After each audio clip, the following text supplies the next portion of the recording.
Absolutely. And you did bring up one of my favorite topics, which is artificial binaries.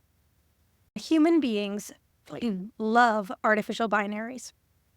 We make decisions based on something called heuristics. And heuristics are mental shortcuts.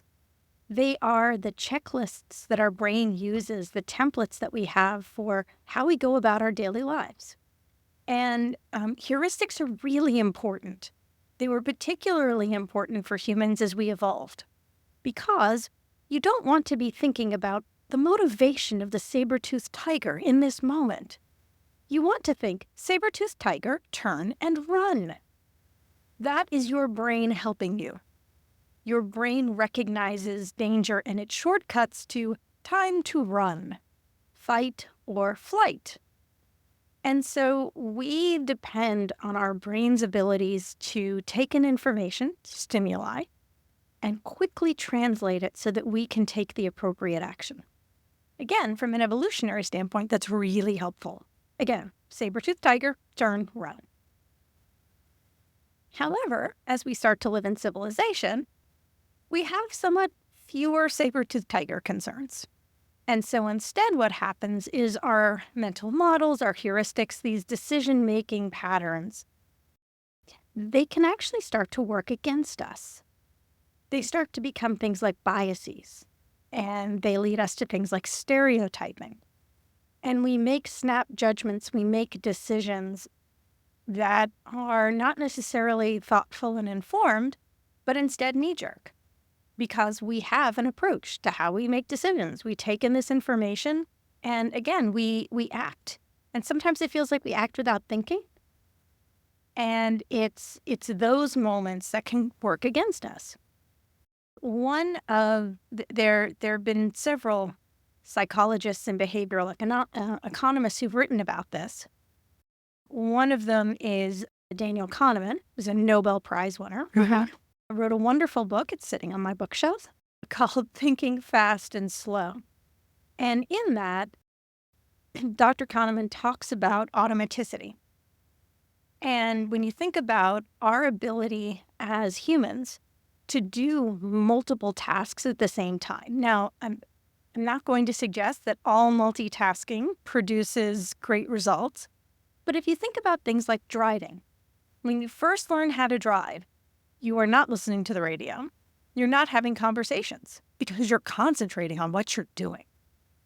And then over time, as it becomes automatic, as you're able to do it without thinking about it consciously, you're able to do things like sing along to the song on the radio or talk to the person in the car with you. And so there are things that we do that become this sort of automatic. It's happening unconsciously. And then there are things that we do where we have to be really thoughtful and really mindful about them. And part of the tension of being human is evolving to this place where we are able to take in information and then question it in real time, because that's how we fall into our artificial binaries. We make decisions better when we have fewer choices. Again, saber-toothed tiger, stay or run. Those are the choices that you really need in those moments. But now, a lot of our choices we feel come down to yes or no, on or off. And life is not a light switch. And so when we think about how we make decisions, we always have three choices. But we so often condense ourselves down to two, or we make a decision by not making a decision.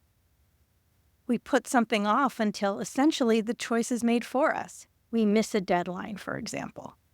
Oh, well, I can't apply to that thing anymore because the deadline is passed. So now I don't have to make a choice about whether or not that's something I wanted to do and put myself out there. I've essentially abdicated the responsibility of the choice. So when it comes to using technology, we tend to look at things very starkly. And because of that, things are either all good or they're all bad. And that's a really tricky place to be, because Nothing's all good and nothing is all bad. And as human beings, we tend to see ourselves more, but maybe we give ourselves a higher dose of grace than we tend to give to others.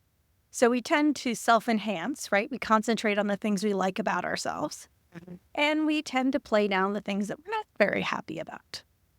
And we don't always extend this same approach when we deal with others or when we deal with situations. So when I think about a lot of what I do in my work, yes, I'm dealing with technology. I'm dealing with the bleeding edge of technology. And I'm also dealing with age-old human problems, like making snap decisions, not considering what other alternatives might be there, breaking out of a fixed mindset that tells us how things are now is how they will be forever, and we have no control and we have no way to influence it. We can control ourselves. We can control how we show up and the energy that we bring. We can control the decisions that we make. And a lot of working with technology is actually taking back our humanity.